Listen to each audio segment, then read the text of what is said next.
ጤና ይስጥልኝ ውድ ተመልካቾች፣ በዛሬው ዕለት ደግሞ ይዤላችሁ የቀረብኩት የግጥም ርዕስ ቆይ ቆይ እስኪ ወዴት ይላል። ቆይ ቆይ እስኪ ወዴት የምን መንፈራገጥ፣ ምን አዲስ ተፈጥሮ በኢትዮጵያ ስኬት፣ ምንድን ታስቦ ነው በባንዳው በጠላት ይህ ሁሉ መርበትበት ህዝብን ማሰቃየት፣ ጥርሳ ግጦ እያለ እውነቱ ከመሬት አንዴ ይሄን ሰራው ህዝብ የምገልበት ደግሞ ሌላ ጊዜ የምንትስ የቅንጦት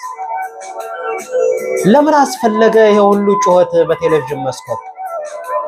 ያስጥለ ይመስል ካማራው አብዮት ጠርጎ ከሚወስድ እንደውሃ ሙላት አልፋ አላፋት ጅምላ ካለቁበት ስንት ያማራ ፋኖ ከተገበረበት